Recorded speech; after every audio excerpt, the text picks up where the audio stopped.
Oi pessoal, tudo bom com vocês? Como vocês já estão vendo aí no título do vídeo, eu infelizmente perdi minha bebê com 7 meses de gestação. Eu enrolei muito tempo para trazer esse vídeo para cá, porque aqui os meus inscritos, a maioria são pessoas conhecidas, são pessoas da minha família, e eu não queria vir trazer isso a público, sabe? Mas eu recebi muitos comentários no meu vídeo anterior e nos meus outros vídeos anteriores também perguntando cadê eu, cadê minha filha, se eu tava grávida ainda, se eu já tinha parido. E aí eu resolvi também excluir esses comentários porque me fazia mal. Eu também recebia muita mensagem no Instagram. Isso me machucava muito. No vídeo anterior, tem eu acho que o que, 9 meses que eu postei, e aí eu sumi, não vi falar mais nada pra vocês, né? Teve sim chá revelação. Antes do chá revelação, Deus tinha me revelado que era uma menina através de vários e vários sonhos. Seria uma menina, uma menina, uma menina. E foi verdade. E aí, o que foi que aconteceu?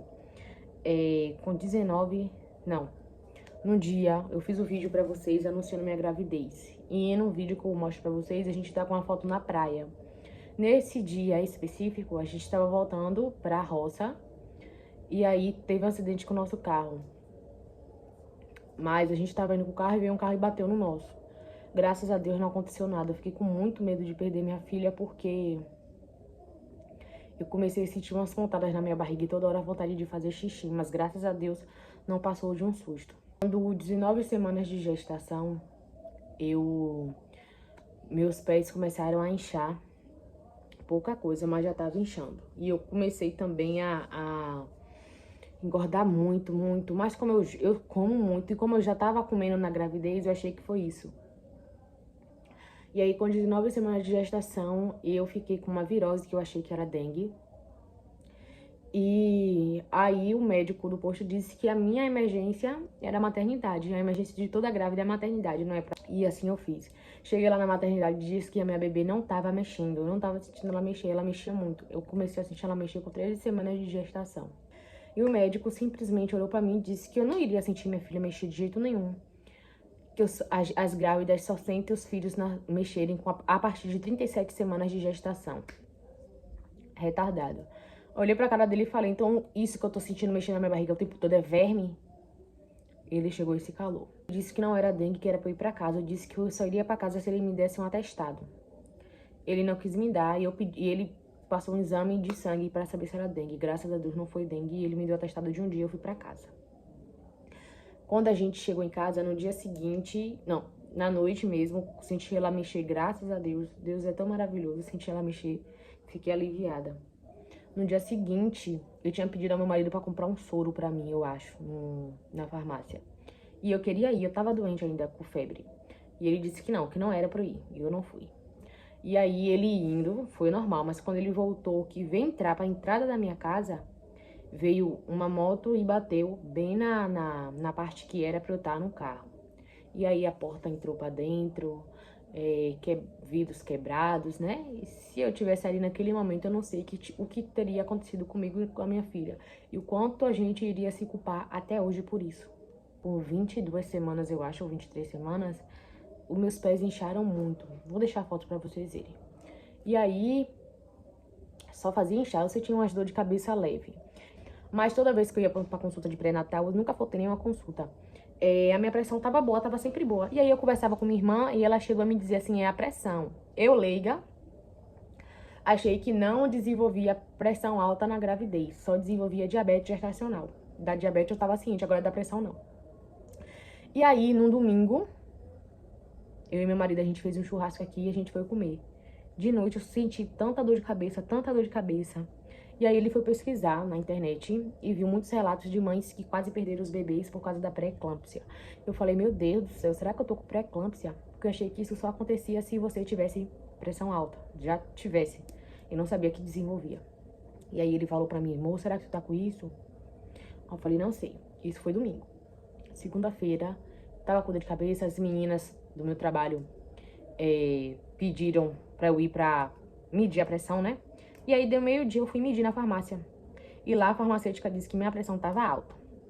E eu tava sentindo uns raios, assim, ao redor do meu olho. E a visão pesada também, sabe? Muito escuro. Mas como eu uso óculos, eu achei que era o óculos. E eu usei o óculos e não adiantou. No final, quando eu saí do trabalho, Eu fui medir de novo, minha pressão já tava em 16/10. Eu nunca vou esquecer de nenhum detalhe. E aí eu liguei pro meu marido. Gente, nesse meio tempo a gente tava sem carro, porque o carro tava consertando, né? Porque o cara acabou com o carro todinho. E aí eu liguei pro meu marido e falei, olha, pega os meus documentos e vai pro hospital, pra maternidade Luiz Argolo, que eu tô indo de moto. Eu fui de lado, tudo certo. E a gente foi. Lá eu fiz minha ficha, né? Eu cheguei e falei, doutor, outro médico mais velho, eu tô com uma pressão alta, expliquei tudo a ele. E ele falou que nem me examinou, né? Ele disse que era pra eu ir pro posto no dia seguinte, pra eu começar a fazer pré-natal de alto risco. E me passou um remédio, metildopa de 500, né? Eu falei, e essas pernas inchadas? Ele falou, é o sal, corta o sal. E aí ele me deu o remédio, não mediu uma pressão e me mandou embora pra casa. No dia seguinte eu fui pro posto. Gente, eu tinha acordado atrasada pra ir pro posto e aí eu não tomei banho. Eu lembro de tudo. Não tomei banho e só fui lá mesmo, que era pra começar a marcar minha consulta de alto risco. Chegou lá no posto, o médico ficou assustado e horrorizado com toda a situação. E ele me deu um encaminhamento me pedindo para eu ser internada lá na maternidade novamente. E eu fui, né? De lá do posto eu fui de novo. Liguei chorando pro meu marido, amor, arruma minhas coisas aí que eu vou ficar internada. Porque a minha pressão tá alta, eu tenho que ficar internada. E lá já era outro médico, graças a Deus. Não vou esquecer nunca dele. E ele conversava comigo, dizendo que tudo ia ficar bem, né? Que a gente só ia se internar pra cuidar da bebê mesmo e melhorando a minha pressão. E eu ficava com a cabeça no hospital e no trabalho, né? Porque minha pressão não abaixava de jeito nenhum. Elas nunca dizia, enquanto tava a pressão, acho que não era pra assustar a gente, ficar pior. Toda vez que elas iam medir minha pressão, elas perguntavam assim, você tá nervosa? Você tá pensando em alguma coisa? Você tá sentindo dor? Eu falava, não, só quero ir pra casa. Aí eu acho que era por coisa psicológica, né? Porque eu não tinha nenhum motivo específico pra estar com a pressão alta. Detalhe que meu útero era muito pequeno. A minha barriga, vou mostrar aqui minha barriga de 7 meses. O último registro que eu fiz, 7 meses. E aí eu lembro que minha barriga era muito pequena, então eu fiquei lá internada 1 semana. E recebi alta e fui pra casa. Nessa alta que eu recebi, a médica me passou uma ultrassom pra eu fazer. Tipo assim, eu fiquei 6 dias internada e completei a minha, tipo assim, a minha alta com 7 dias. Aí lá tava dizendo que eu tive atestado de 7 dias, mas mentira, que eu ia ficar em casa só um dia. Você tá entendendo? 6 dias eu fiquei no hospital e um dia eu ficaria em casa, no outro dia eu voltaria a trabalhar. E quando eu tava em casa, a minha pressão tava boa, mas quando eu ia pro trabalho, a pressão sempre aumentava. Minha irmã chegou a me dizer que era por causa do trabalho. Eu falei que não, que eu tô de boa. Fui fazer essa ultrassom que a médica pediu. Detalhe, que as ultrassons que eu tinha feito antes, a minha bebê estava perfeita. Estava se desenvolvendo muito bem, não tinha nenhum questionamento, era tanto que eu fazia só com o médico, né? E quando eu fui fazer essa ultrassom que a médica tinha pedido, ele falou assim, você tá com 23 semanas, né? Eu falei, não. 23 semanas eu tava semana passada. Ele falou, não. Aqui o tamanho do bebê consta que é 23 semanas. Eu falei, não estou de 23 semanas. Ele falou, cadê esses exames anteriores? Eu falei, eu não trouxe. Ele, então, possa ser que sua bebê está com restrição de crescimento. Ele foi me explicando tudo e a lágrima descendo do meu olho. Antes disso também eu tinha feito um exame de proteína urinária, alguma coisa assim. E tava alterado também a proteína, né? Eu acho que não tava indo pro bebê. Tava saindo toda no xixi. E aí ele disse que a minha bebezinha tava centralizada, tava em sofrimento fetal. E pediu para que eu fosse novamente pra maternidade e de lá eu seria transferida para a Feira de Santana, Salvador. Isso daí eu fiquei louca, gente. Fiquei louca, desesperada. E aí voltei de novo pra maternidade, vai eu de novo. Antes disso, eu lembro que eu lembro de todos os detalhes. Eu vim pra casa com meu esposo, vim tomar banho, porque ele foi falando comigo assim, tão calmo, que eu falei, gente, vai dar certo, vai dar certo, vai dar certo. Meu marido saiu do consultório chorando também. E eu tentando acalmar ele, né, amor? Calma, vai dar certo, amor. Ele falou, calma, sim, ele é especialista, então vai dar tudo certo. E aí a gente veio e comeu o sarapatel. A gente comeu, e aí eu arrumei minhas coisas tudo bonitinha e fomos novamente pra lá. Aí ela falou que preferia fazer outra ultrassom pra ver se realmente esse exame tava certo ou errado. Pedi tanto a Deus pra que esse exame estivesse errado. E aí fiquei lá esperando essa bendita regulação. Aí eu fui, paguei uma ultrassom, torcendo, pedindo a Deus para que fosse tudo mentira. Mas infelizmente foi tudo verdade. Divulguei minha regulação pro blog daqui da minha cidade e muitas pessoas queridas me ajudaram. Sou grata a Deus por tudo isso, por tudo que as pessoas fizeram pra mim. Divulgação, tanta divulgação que eu consegui. Não consegui ser regulada, não. Eu consegui um transporte para eu poder ir pra Salvador. De lá, eu fui com minha irmã mora na ilha. E ela foi me encontrar comigo lá em Salvador e eu fui com esse carro particular. Quando eu cheguei lá, eu fui muito bem atendida. A médica daqui da minha cidade disse que daria certo, entendeu? Fazer uma cesárea de emergência e tirar meu bebezinho e colocar lá na UTI neonatal. Mas aqui nessa cidade não tem esse suporte, infelizmente. E lá em Salvador teria. E eu fui esperançosa pra Salvador. Chegando lá em Salvador, minha bebê, gente, era pra estar com 1 quilo. Mais de 1 quilo. Ela tinha 584 gramas somente. Muito pequenininha, muito pequenininha. E lá a médica me falou que talvez não daria certo. Porque como ela era muito pequena, minha bebê poderia correr risco se fosse tirada da minha barriga. E aí, todas as partes da veia, né? Alguma coisa assim, estava alterada. Até o ducto venoso também estava alterado. E só tinha isso daí segurando a minha filha, o ducto venoso. Porque o ducto venoso estava sendo alterado. E todas as outras artérias estavam alteradas já. E eu lembro que a médica em Salvador me disse que o ducto venoso era pra estar no tamanho 10. Ela fez assim, era pra estar no tamanho 10. Mas tá aqui, ó, no tamanho 1, no tamanho 2. Então tá passando um pouco oxigênio pra ela. E eu pedi a Deus todo dia que eu queria a minha filha, que ela visse saudável, que ela visse sorridente, que ela visse alegre. E aí eu tomei muitas injeções pra amadurecer o pulmão dela. Eu tomei injeção aqui na minha cidade. Por todo o tempo que eu fiquei esperando a regulação, eu cheguei lá, eu tomei também, pra amadurecer o pulmãozinho dela. E aí até nisso eu tava esperançosa, porque ia dar tudo certo. Detalhe que antes de tudo isso acontecer, eu e algumas pessoas da minha família tivemos sonhos de que eu perderia a minha filha. Sonhei muitas vezes que tinham coisas que iriam me pegar, queriam me pegar, queria pegar ela, e a gente sempre fugia. Sonhei eu também, eu sangrando, perdendo ela aqui na frente de casa. E eu comprei um chaveiro na rua. E quando eu subi com o nome dela, Heloísa. Quando eu fui subir nas escadas daqui de casa, eu olhei pra esse chaveiro e pensei, meu Deus, eu não vou ficar com ela. Eu sabia que eu não iria ficar com ela. Mas eu não quis falar nada, porque as pessoas dizem que o que a gente fala, a gente atrai. Eu só fazia pensar e repreender, eu só conversava com Deus e repreendia o tempo todo. O nome dela é Heloísa, tá? Minha Heloísa. E aí, o que aconteceu? A médica disse que preferiria, já que eu tava com 27 semanas e pouco, preferia deixar até as 30 semanas pra ela ir ganhando um pezinho a mais pra ser melhor. Mas antes de deixar ela completar até 30 semanas, do que tentar tirar ela da barriga e ela falecer por conta disso. Imagine como minha mente ia ficar, né? Um dia antes de... Não, aí eu fui, completei 28 semanas fechadas. E iam bater minha ultrassom de manhã e de noite no quarto. Eu nem podia levantar porque eu tava com sonda. Meu pai veio e ficou comigo quando eu completei 28 semanas fechadas. Eu senti uma dor nas costas aqui muito forte, uma pressão muito forte, muito forte. Eu não aguentava ficar sentada, só aguentava ficar deitada. E aí, a médica foi, no dia seguinte dessa dor, a médica foi lá no quarto e ouviu o coraçãozinho dela. Ela tinha parado de mexer há 2 dias atrás, porque eu já tava sem líquido nenhum. Uma coisa que eu esqueci de falar pra vocês. Eu tava sem líquido, porque foi por isso que eu tava inchando, porque eu não perdia líquido nenhum, mas ele ia se espalhando pelo meu corpo, entendeu? Eu não tava perdendo líquido. Ele tava vazando pelo meu corpo, e aí ela tava sem líquido nenhum. E toda vez que a médica ia no meu quarto, eu falava, não tô sentindo ela mexer, não tô sentindo ela mexer, mas dava pra ouvir o coração dela.